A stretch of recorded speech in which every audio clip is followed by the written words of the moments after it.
dire pourquoi on ne la fait pas, parce que tout semble beau, il ne semble pas y avoir d'obstacle. Pourquoi on ne la fait pas? Parce que nous sommes des peureux, parce que nous avons peur.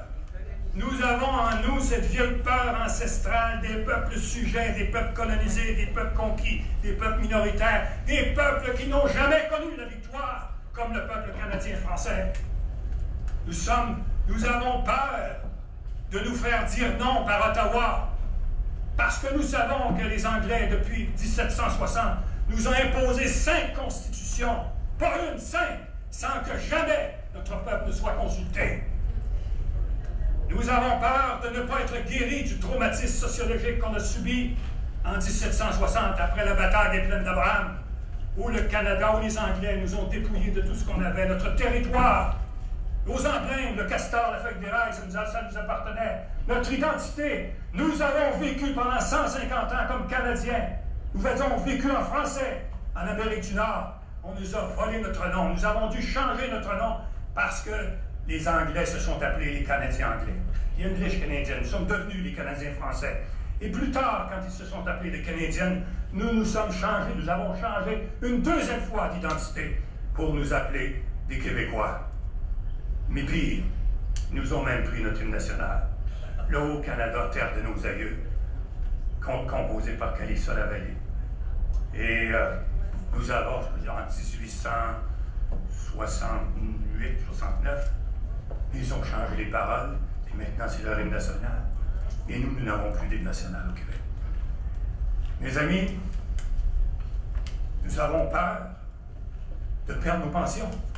Nous avons peur de perdre nos pensions de vieillesse, nos pensions d'anciens combattants, nos pensions pour nos allocations familiales, parce que le chèque vient d'Ottawa, mais avec notre argent. La seule chose qu'il paye, c'est le bout de papier sur lequel est fait le chèque. Est-ce qu'on le réalise? Mais on a peur. Nous avons peur aussi d'être plus pauvres que nous le sommes actuellement. Mais savez-vous que nous sommes les plus pauvres, le peuple le plus pauvre au Canada, à part les Indiens et les Inuits? Et en plus, nos parents nous ont appris, nos arrière-grands-pères, que nous étions nés pour un petit pain.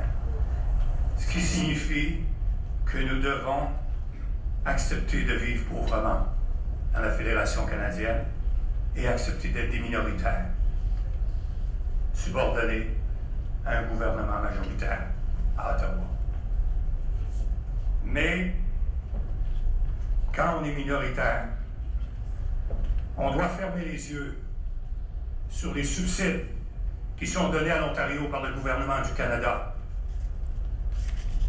Grâce à la collaboration de plusieurs des nôtres au Québec, qui, pour sauvegarder leur portefeuille de ministres, sont prêts à trahir les intérêts du Québec, choisiront toujours le côté du plus fort, qui est l'Ontario d'abord.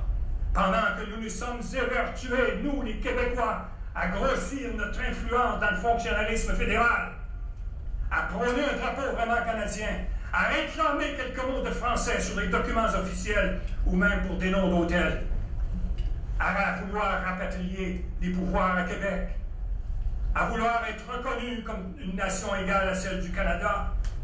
D'autres qui n'avaient pas ces soucis raflaient les chemins de fer, les contrats importants, les industries lourdes, l'industrie automobile, l'industrie militaire,